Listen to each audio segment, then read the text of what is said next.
নমস্কার, পূজাস ব্লগে নতুন একটা ভিডিওতে আপনাদের সবাইকে অনেক স্বাগত। আশা করছি সবাই খুব ভালো আছেন, আমিও খুব ভালো আছি। আর সকাল হয়ে গিয়েছে, আমি ঘুম থেকে উঠে গিয়েছি। ঘুম থেকে উঠে ঘরের যাবতীয় যা কাজ থাকে সেগুলো সব করে ফেলছি। মানে ওই আর কি, পাখিকে খেতে দেওয়া, এইদিকে ঘর ঝাড় দেওয়া, ঘর মোছা, বিছান তোলা, তো সবই কাজগুলো করার পরে আমি স্নান করতে চলে গেলাম। তো আজকে বাথরুমটা ঝুলটুল ঝেড়েছি, বাইরে অনেকটা কাজ ছিল তো সেইগুলো করেছি। করার পরে আমি স্নান টান করে এই যে ঠাকুরের বাসন টাসন ধুয়ে আর এই পুজো করতে বসে গেছি। তো এই যে তাড়াতাড়ি করে পুজো করতে বসে গেছি, তো এখন আমার খিদেও পেয়ে গেছে খুব জোরে, যেহেতু অনেকটা কাজ করতে করতে দেরি হয়ে গিয়েছে।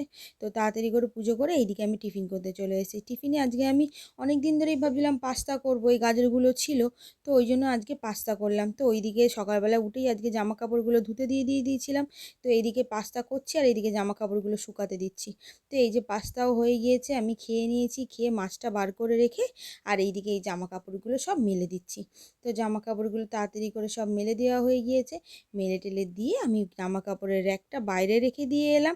বাইরে রেখে দিয়ে এসে আর এই যে ডাস্টবিনটা নিয়ে ঘরে নিয়ে চলে এলাম, দিয়ে মাল করতে বসে গেলাম। তো এই যে মাল টাল করার পরে আমি এইদিকে রান্না করতে গেছি।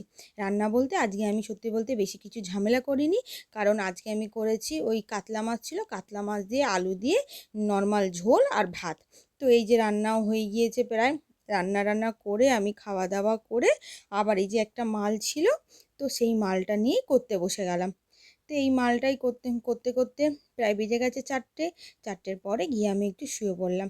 তো ভিডিওটা আজকে এখানেই শেষ করলাম। ভিডিওটা কেমন লাগলো জানাতে ভুলবেন না। ভালো লাগলে লাইক কমেন্ট শেয়ার করে অবশ্যই আমার পাশে থাকবেন। সবাইকে অসংখ্য ধন্যবাদ এভাবে আমার পাশে থাকার জন্য।